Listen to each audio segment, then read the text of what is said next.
This is a world I've been dreaming about for quite some time now. So without further ado, let me introduce you to the world of Lumora. In a kingdom where even the trees shimmered with magic and the rivers whispered ancient songs, there lived a girl who didn't believe she was special. Her name was Aeris Stormlight, just 13, with wild golden hair that never behaved and eyes the color of silver moons. She wasn't a knight. She wasn't noble. She was an orphan who worked in the royal stables, brushing moon horses and cleaning dragon droppings. Yet every night, as she looked out at the glowing mountains of Lumora, something deep inside her whispered, "You're meant for more." One evening, just as the sun dipped behind the crystal peaks, Aeris heard a voice behind her, not a human voice, but small, sharp, and slightly sassy. "You really should hurry. Destiny waits for no one." Startled, she turned and blinked. There, sitting proudly atop a bale of hay, was a tiny fox with moss-colored fur, bright green eyes, and an ivy-wrapped tail. His ears twitched as he grinned. "The name's Thistle," he said. "I talk, I bite ankles, and I lead future heroes to their fates. Come on, girl, we've got a kingdom to save." Confused but curious, Aeris followed him into the castle's forgotten halls, dusty corridors lined with glowing runes and paintings that blinked when you stared too long. They reached a hidden chamber where the air pulsed with warmth. At the center of the room sat a single ancient shoulder plate. It glowed softly, made of dark metal with veins of molten red flickering beneath the surface. Thistle tilted his head. "That's ember steel, armor of the Emberguard warriors of flame and courage. It hasn't glowed in 100 years. Until now, as Aeris reached out and touched it, fire danced across her fingers, but it didn't burn. It felt like sunlight and heartbeat. Like home." Far above them, in the royal throne room, Queen Elowen stood tall, her voice like a song wrapped in strength. Her armor shimmered pure crystal, trimmed in silver and sapphire. Around her, runes floated in midair, glowing softly, always in motion, like stars dancing to a silent melody. Beside her stood Sir Kellen, a legendary knight of the Emberguard. His armor was black as obsidian, with red light flowing through it like lava under cracked stone. A long scar ran over one of his eyes, but both still burned with purpose. "She's awakened the forge," said the queen. "The Shade King stirs. We must act." Sir Kellen nodded once and turned, his heavy ember steel boots echoing through the marble halls. Far to the west, in the cursed Shadewood, where light feared to enter, the Shade King rose from slumber. Wrapped in void mail, armor made of swirling shadows and sharp obsidian, he breathed in the scent of fear. His eyes, twin embers of violet fire, glowed beneath a crown of black iron. Behind him stirred the hollow knight's soulless warriors in cracked, black armor that leaked smoke and whispered lost names. They moved without breath, without heart, without mercy. The Shade King's voice was cold thunder. "Soon I will crush the heart of Lumora, and the light will fall forever." Back at the castle, Aeris was brought to Mount Pyre, guided by Thistle and Sir Kellen, to a place few had seen and fewer returned from, the Ember Forge.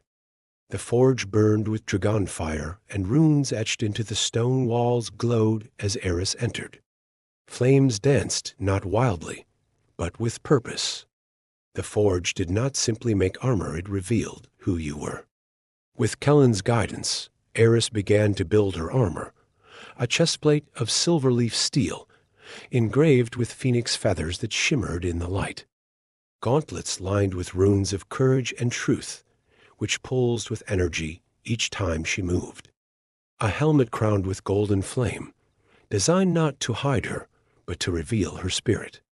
And a sword forged from her own belief, a blade of light, sharp with hope. As the final rune was sealed, the forge let out a long, low hum, and the flames bowed low. She was no longer a stable girl. She was flameborn. Years passed. The kingdom flourished. And when Aeris looked out at Lumora, she saw not a whispering, fading light in the mountains, but a land strong and whole because of her. Now, with peace settled around them, Aeris and Kellen stood side by side, watching children race through the castle halls, their laughter echoing on stone floors. She thought of the journey that brought her here, the battles fought and won, the scars and wisdom gathered along the way. A soft hand squeezed hers. She turned to find Thistle, now larger than most foxes, his moss-colored fur gleaming in the afternoon sun. He nudged her palm with his head, a silent question in his bright green eyes. Then from the distance came the sound of drums, a steady beat growing louder with each step.